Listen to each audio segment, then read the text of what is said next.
Hey guys, welcome to episode 3 of the Detailing Show.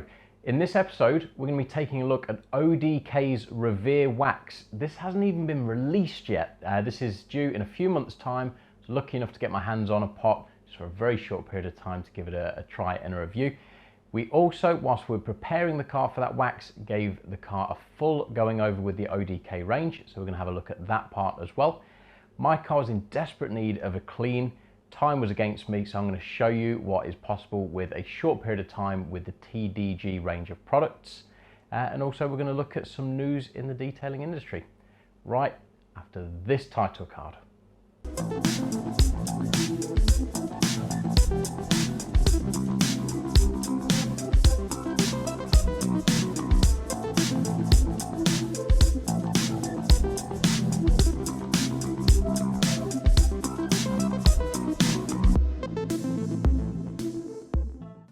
Right, welcome. Thanks for being with us. We're going to start by looking at the Odk range. Before we jump into the Revere Wax review, need to get the car up to scratch. Whilst you're here, if this is your first time with us, be sure to subscribe, hit the bell notification just so you can stay up to date with what we do here at Tranquility Based Detailing. But first, enjoy this from Odk. Check it out. So here we go. Start with this section, Odk cleaning this car up. This one was a little bit different for me, and I'll explain why. Dan, who is Odk himself, if you don't know that, Dan is from Milton Keynes. I'm from Leicester. We're not a million miles apart, and Dan, he actually travelled up. He came along on the day, brought a full bag of goodies, and it was a real sort of pleasure, real honour to have him along. It's the first time it's happened for me, so it's a little bit unusual. Dan and I both jested, we used to kind of cleaning cars, granted, but never as a duo. So we tried our best, and I tried to chuck some filming in there as well. He brought me a few things that are in development. So this, for example, is his wheel cleaner. It's not on the shop yet. It will be before long.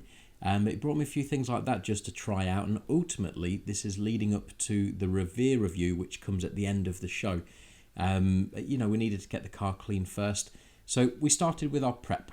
We started with wheels. So I've mixed the wheel cleaner up, mixed it at a 10-to-1 dilution.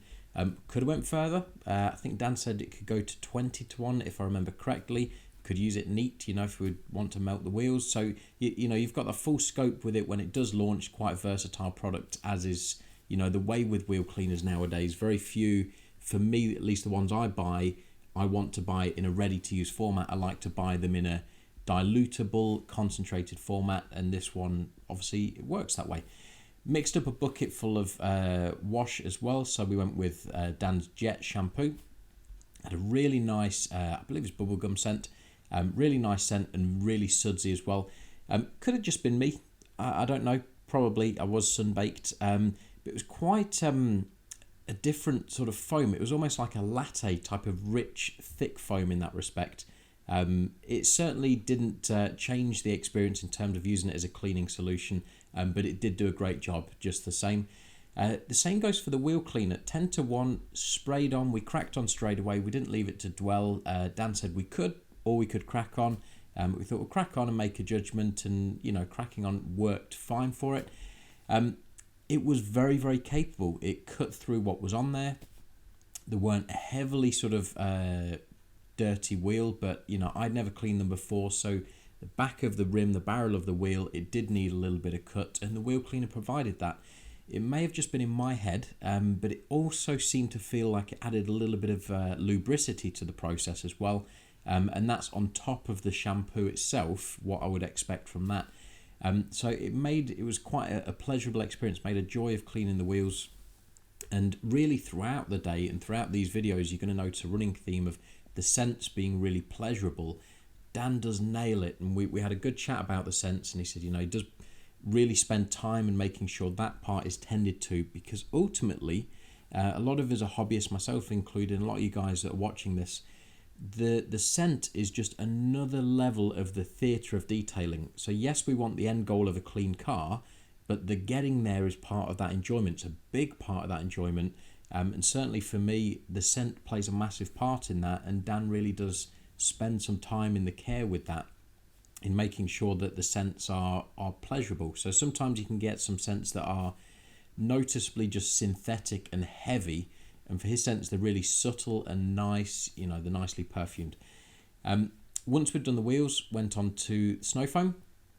So Dan's snow foam has a gorgeous sort of subtle mint scent to it. We could have went thicker, and I made a judgment on the day, we're on a black car, heavy sunshine, and the risk of it sort of baking on was there. So I went for more of a watery type of foam, a watery mix, and my thinking was, the more water, the more sort of fluid I can get onto the paint, the better it's going to sort of deal with that heavy sunshine coming down on it, as opposed to quite a dry, thick foam, which for the best will in the world, we've covered in previous videos, thick foam doesn't equal good foam, but you go too thick and it's almost too dry, it's too aerated, and that's going to dry actually quicker, so it can be a little bit counterintuitive for some.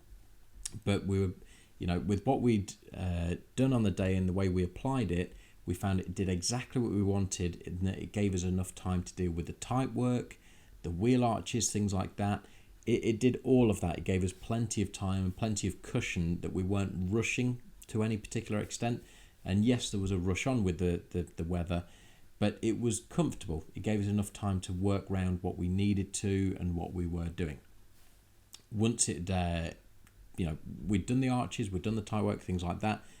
This is the stage right now. So we're probably minute 6, I would say, and you can see it's sort of still lingering. Probably got a little bit more dwell time in that if we did want to push it, but we didn't want to push our luck either. So gave it a full thorough rinse. The main thing this car was afflicted with on the day was it was very dusty, and that sort of sticky road dust you get this time of year. It's almost like the car's static charged and you just get all of that on it. That was the main enemy and the main objective for the pre-wash, was to deal with that, and it dealt with that with ease. And the odd bug splat and things like that were there, it cut through those as well. So it had a good cleaning ability, and it was sort of capable in that respect as well. This, I don't normally film this sort of thing. I feel this is like a Jim White or an Alan from AM Details type of thing, which is a little bit of toothpickery. But this lock was just grim. I had to sort of film it because it was, God knows what was on it. It looked like someone had coated it at some point in Marmite and then left it to dry. It was grim. So I chucked that in there just for personal pleasure. And then we're on to the wash stage. This is Dan's wash mitt. It's a concourse wash mitt. He sells these, I think they're £7 on his website. I'll put the link below. But it's a natural lambswool wash mitt on a synthetic backing. I really like this. I said to Dan, for a wash mitt, for me, there's one thing which I don't like, which is a thumbed wash mitt. And the reason for that, you'll see when I wash a panel, and a lot of you would do the same, you rotate it. So you do sort of a bit of the panel and you almost spin it around on your hand, do the other side of the mitt. And with the thumbed one, sometimes they can be a pain doing that, and other times it's just like, well, I'm not going to use the thumb, so there's no point in being there. But this wash mitt, it was a nice wash mitt, but it was not thumbed, which was nice, and it was a good size for my hands. So, some of you guys may have big spade hands, and it might be a little bit too small for that, but for me it was a perfect size, and it was a nice complement to the range that he's putting tools in, as well as the chemicals and the products that he's doing. Talking of his tools, that's one of his as well, which is a mini applicator, and I think it's quite a smart addition to his range. Because you guys know, typically I use the WoWo applicators in my videos, and they are a great applicator, but you end up scooping into a pot when you're using sample pots and things like that. And this is perfectly sized for really those sample pots, those test pots, to get a good even load. Yes, you wouldn't wax a whole car with this at any great speed, but equally speaking, if you're buying a sample of anything and using it in that respect, you're getting a feel for it before you go to a full-size pot. So it's like a temporary problem, but this makes it easier. It's it's kind of taken essentially a hurdle of buying sample sizes away from you.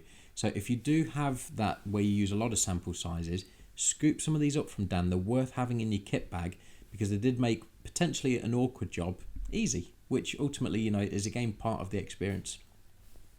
As far as cameos go, this is Dan's cameo. So that is Dan's right hand. I said to Dan, look, I won't film him on the day, and he asked me that, and that was absolutely fine. But yeah, got him filmed here actually removing the wax. The wheel wax of his Momentum, it does have an SiO2 element to it, so I'm expecting durability. As far as ease of use, dead oily, went on really nicely, buffed off. Granted, Dan's buffing this one, I did the next one. Buffed off really nicely, so it was easy to apply thin, it was very easy to remove, and the finish, it was quite a glossy, glowing finish. It was really nice that it left on these wheels, and you know, as they turned up to us on the day quite dull, by the time we were done and sort of this is the finished for that, it left a really nice reflective warm glow to the wheels. So as wheel waxes go, I'm actually going to do a video on wheel waxes, that's coming up, but this one, it was a really nice one to use. And there's another little added touch into it, and Dan and I spoke about this. We're actually talking about Jay from Obsession Wax. Small details that not everyone will notice, like Jay will put the colour coordinated trigger sprayer on his bottles. Dan's put a nice little touch in that he's got 3 essentially wheel based products now. So his wheel cleaner, wheel wax, and his tyre dressing, and he's got that consistent theme of them all being a red product with a consistent scent across the board, which I believe was rhubarb if I remember correctly. So he's really put some thought into that, in getting that cohesive small detail to tie everything together, and again shows the thought that he's putting into these, that depending on the level that you're paying attention, you might just take from it that, hey, this is a nice product, it's nice to use, but in other cases you might actually notice that, you know, all of his wheel products are this colour, and you know, as the thing goes, nice, just nice little detail, nice little added touch of quality for me for what he was doing. But yeah, all in all, for the whole process getting to this point, I really rate all of the ODK products. Like first go of really trying them and being in depth with them.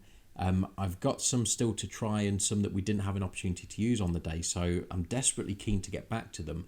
And for me, that's the biggest, it's the telling thing when I try anything, and you try so much, do you want to revisit it? Do you want to try more? And if the answer is yes, then they've got to have done something right.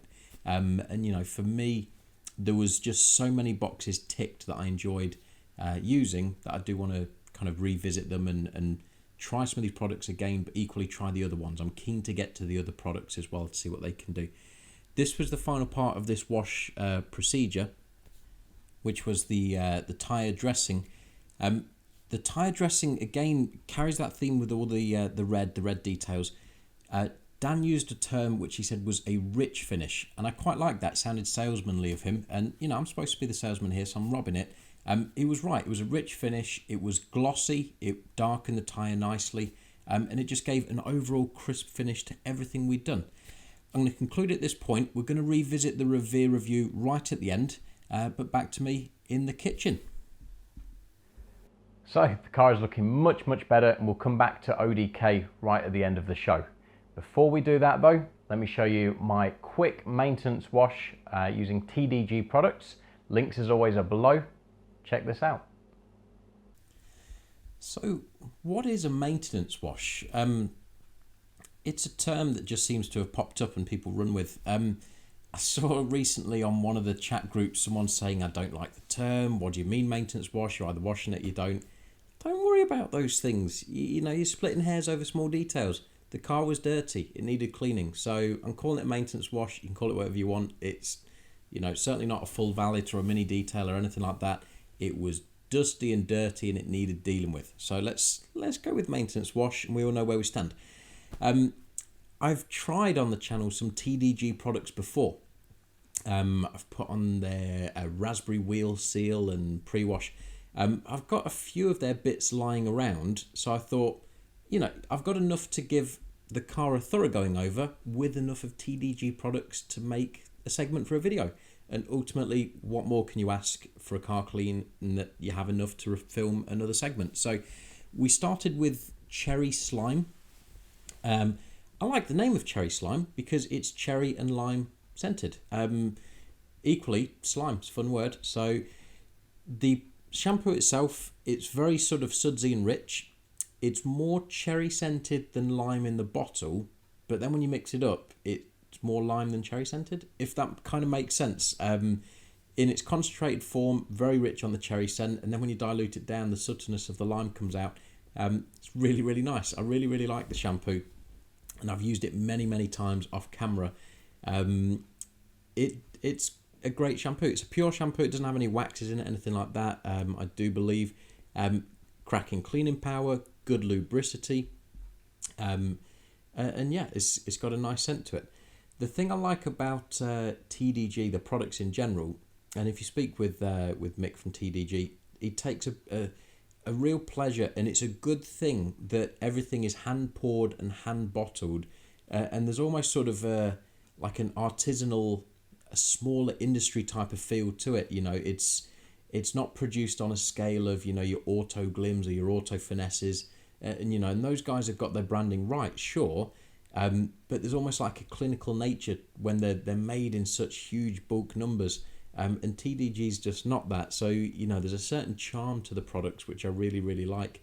I do have from them their fallout remover, which, you know, I could have diluted and used as a wheel cleaner to a point, but my wheels are generally not too bad. And like I suggest to a lot of you guys, if you keep them well maintained, you know, clean, seal them to some extent, then just shampoo and water should be all you need to look after them. And I stand by that with this one. So went round, cleaned the wheels were good. It was then on to the paintwork, and this is what I mean by maintenance wash. The thing had sort of like 2 weeks of tree stuff being blown at it, so it needed just that reviving, needed brought back to life. So again, on with the cherry slime shampoo, mixed up, same dilution, and once that was all sort of set, went on to the pre-wash. The pre-wash for them, it's kind of towards the top end of my list of pre-washes I want to use, and there's two reasons for that. One, it is very, very good in terms of its cleaning power, and two, it smells awesome. Mine is actually smells like apple pie. It's like an apple and cinnamon scented type of thing. It does. It smells like dessert. It smells like pudding. Reasonably thick foam, great cling time. It does stick around for a good long while. Cleaning power, as I mentioned, is very, very capable, very, very good. So all in all, what could you want from a snow foam? This kind of does. And this was the snow foam for me when I first tried this. I tried this in a sample bottle. I used it through a pressure sprayer. And it was actually because of this I bought a snow foam lance, because I did resist that for a long, long time. And then eventually it was a case of, you know, I'm making these videos and I'm trying these snow foams, so I better get a snow foam lance. And it was all because of this one. I wanted to see what it could do, because I'd heard good things from other people as well about the capabilities of this, and I'm not disappointed. It does a fantastic job, whilst at the same time making you desperately hungry for apple pie. Other scents are available, so, you know, if you don't like apple pie, hit TDG up, find out what else they do. They had an offer the other day, they're running on drumstick scented ones, so, you know, it's got all sorts of loveliness available to you. So check those out if you do want something that little bit different. Once the pre-wash was all done, we were pretty good. Bear in mind, the last time this was done as a car was in the Obsession video from episode 1, maybe episode 2 for the detailing show. I can't recall.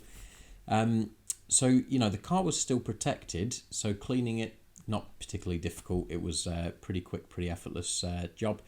But yeah, it washed up really, really nice. You know, Dynasty is what's currently on the paintwork, so there's no need to re-wax or anything like that. So once we're all sort of washed and cleaned, we basically had 2 finishing steps. So, you know, this is where people start to question what is a maintenance wash. And like I say, relax. Don't split so many hairs with these things. So the 2 things are this. Reseal the wheels.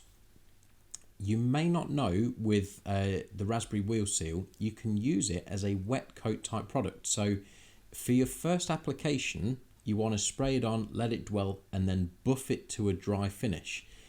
If your wheels are already clean and dealt with to a point, and there was a break in that in terms of the edit, it says spray it on, and then leave it to sit for a minute or 2, and then just rinse with water, and it's just going to top that protection up. So you can't use it in the first instance, or it's advised not to use it in the first instance that way. But for a top-up protection, do it that way. And then it's essentially just drying the car. That's the next step. So I've got their Tropical Quick Detail. It's called Quick Tropics.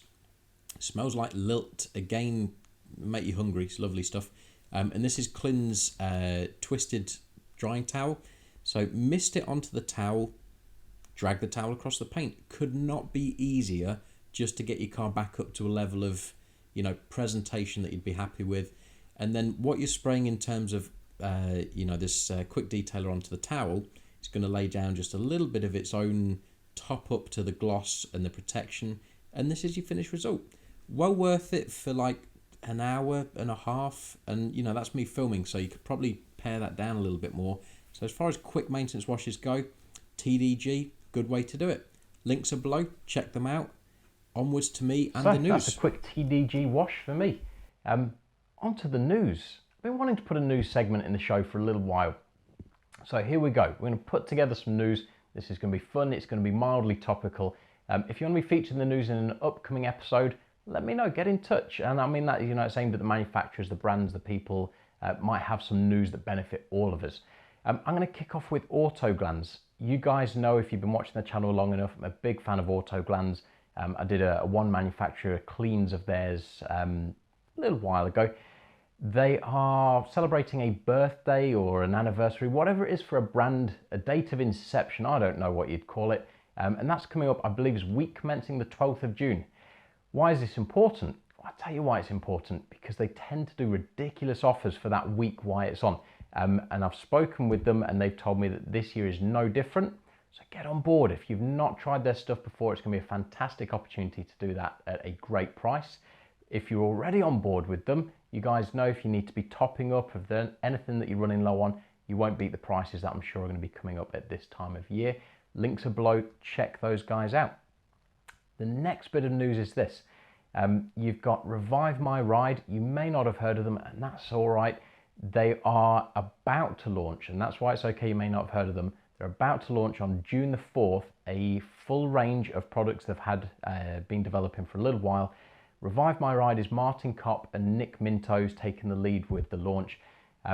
15 item range. They've sent me over the itinerary and the price list, and the price list is sharp.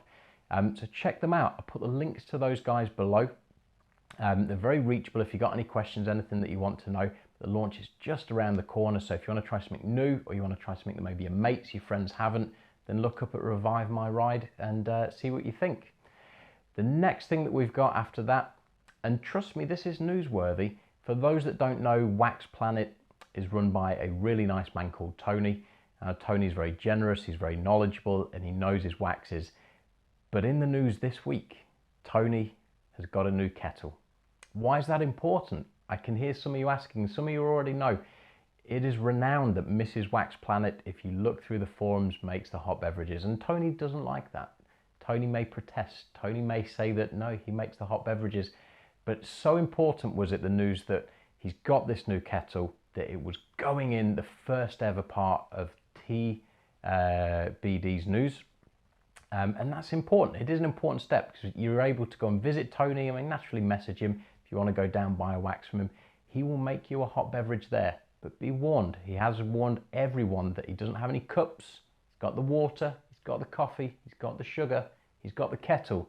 But you've got to bring your own cup or he's going to pour it in your hand.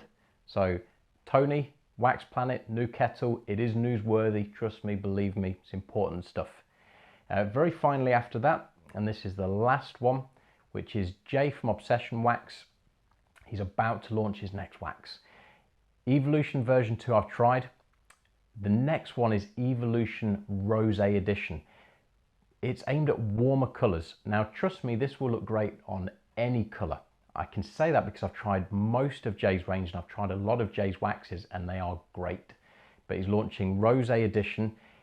The reason I'm bringing it up in the news is the price. Now this is going to retail at just under £75 a pot when it launches in about 2 weeks' time. If you get on board now, if you look at the links below and you go to his store now as a pre-order, you can get it for £20 less. You're going to be looking 55 quid for one of Jay's waxes, and trust me, this thing is going to be worth every penny of that. I can say that confidently before I've even tried it. But yeah, check them out. That's it for the news this week. If you want to be on the news next time, let me know. Send me an email, reach me on Facebook, Instagram. It's all good. If there's anything you want announced to the detailing community, I'll be more than happy to provide that service. Now on to the very last part, which is our Odk Revere Wax review. Trust me, you want to check this out. It is a little bit special. Take a look. So, final part of the show, which is just the waxiest of waxy goodness. I said before, and I stand by it, a real honour, really, that Dan was going to bring down this wax, and ultimately this is what we were working to, which was trying this bad boy out. Revere, what can I tell you? Revere doesn't launch for maybe a few months. It's been in development for some years, and it's been through, I think, more than 300 blends to get to this point where Dan's happy with it.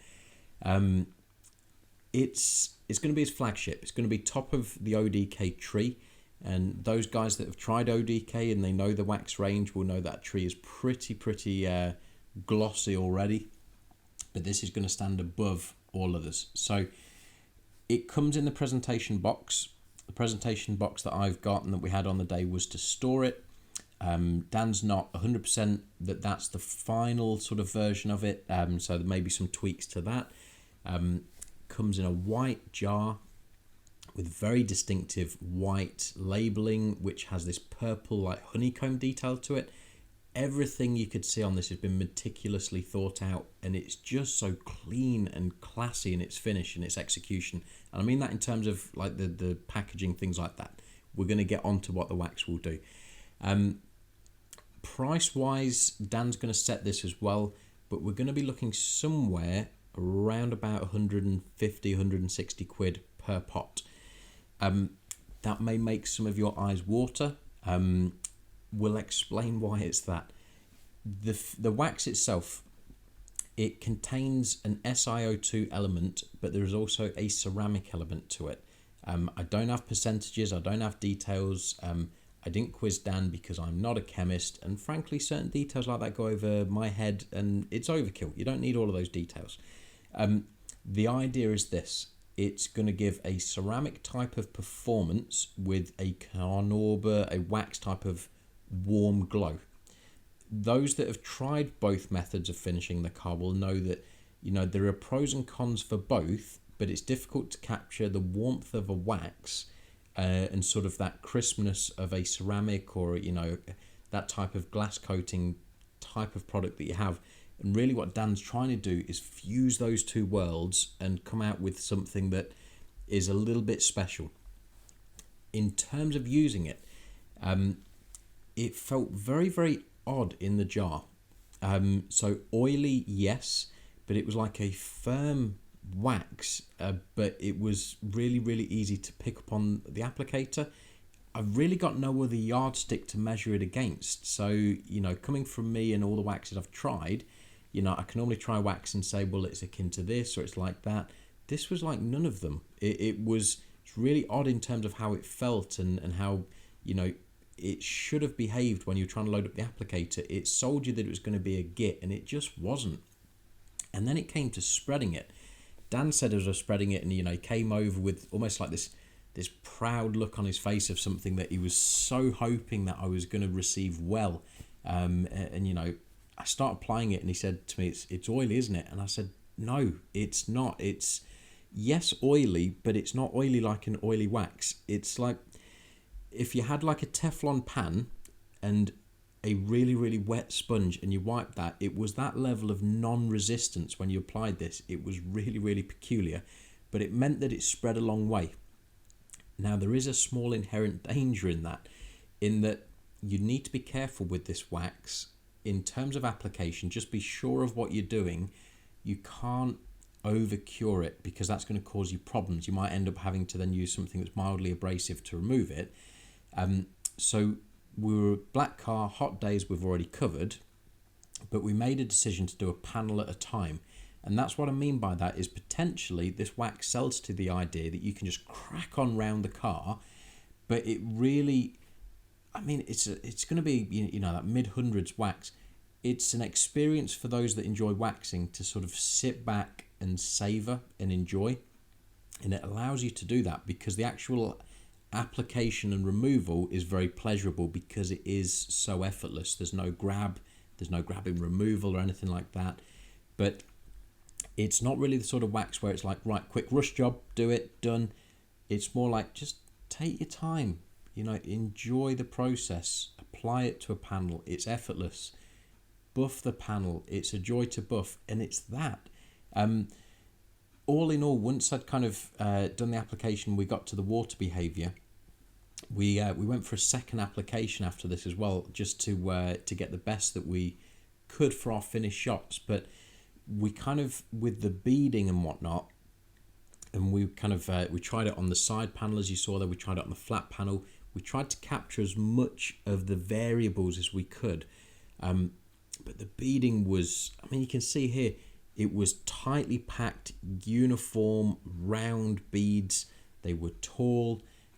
Yes, you could sheet the panel off very, very easily, but the beading on it was immense. It was crazy good on the beading. It's kind of as you would expect from that sort of price point. There wasn't an element in this that disappointed. These are now the finished shots. So this is 2 coats applied, buffed. This is just me milling around the car and trying to get as many angles as I possibly could. But Dan said to me, how do you find it? How would you describe it? And I settled on a word, and I said to Dan, it's difficult without, given this context. It sounds like it's a bad thing, but I said to Dan, it's different. And really in that, it's the best compliment that I could give to this, I could give to Revere. I'm now, I think, in my collection up to 52 waxes.